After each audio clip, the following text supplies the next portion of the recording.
Vous imaginez si les architectes de la Tour Eiffel, juste après l'avoir fini, nous disaient « Attention, elle pourrait s'effondrer ».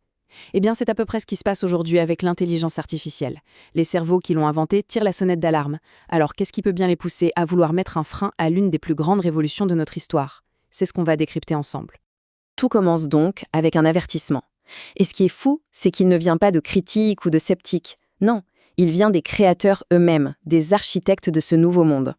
Cette phrase-là, elle fait froid dans le dos, surtout quand on sait qui la prononce. Geoffrey Hinton, l'un des parrains de l'IA moderne.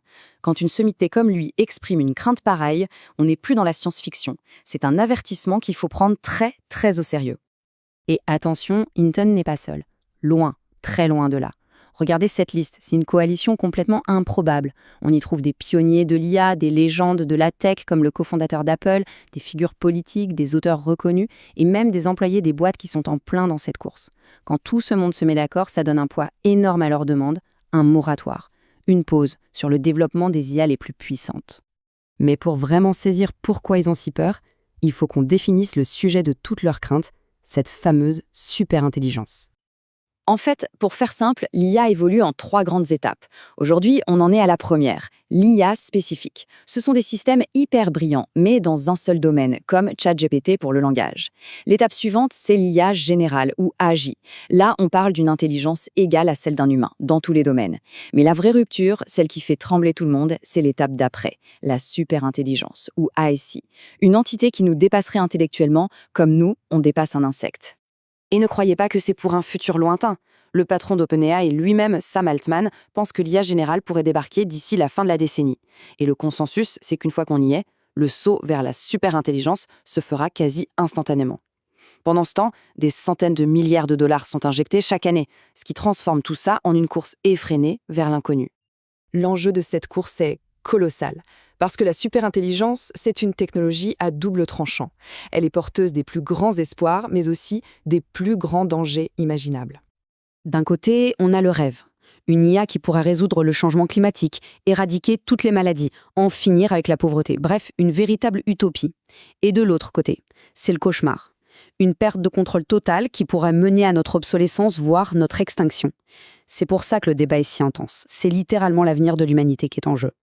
D'accord, mais d'où vient ce risque existentiel concrètement? Tout s'articule autour d'un concept technique, mais qui est absolument crucial, le problème de l'alignement.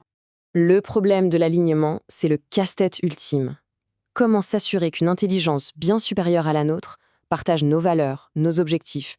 Comment on fait pour coder la morale, l'éthique, le simple bon sens dans des lignes de code? Et surtout, comment être certain qu'elle interprétera nos ordres comme on le souhaite, sans provoquer des conséquences qu'on n'avait absolument pas prévues?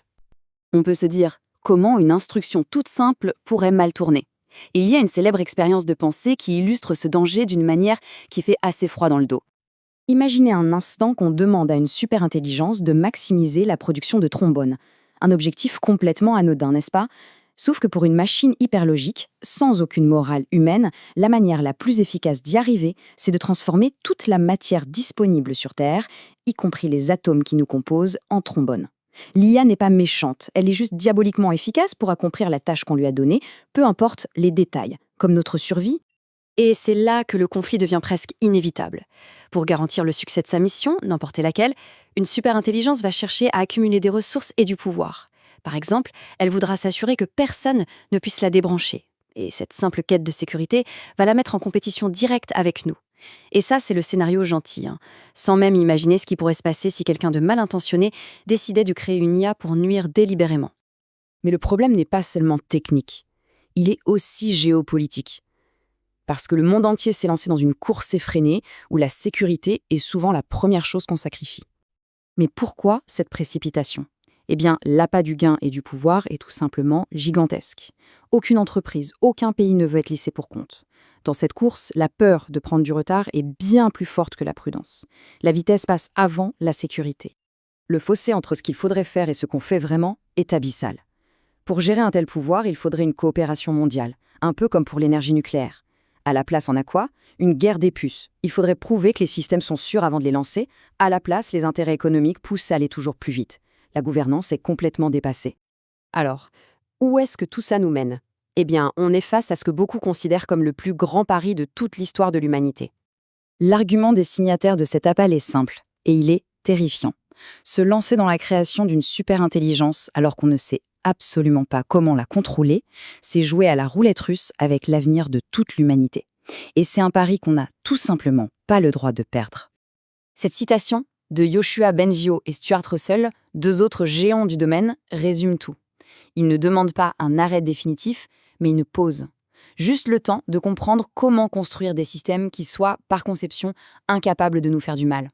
Leur demande est simple et pleine de bon sens, la sécurité d'abord. Au final, la question se pose à notre civilisation maintenant.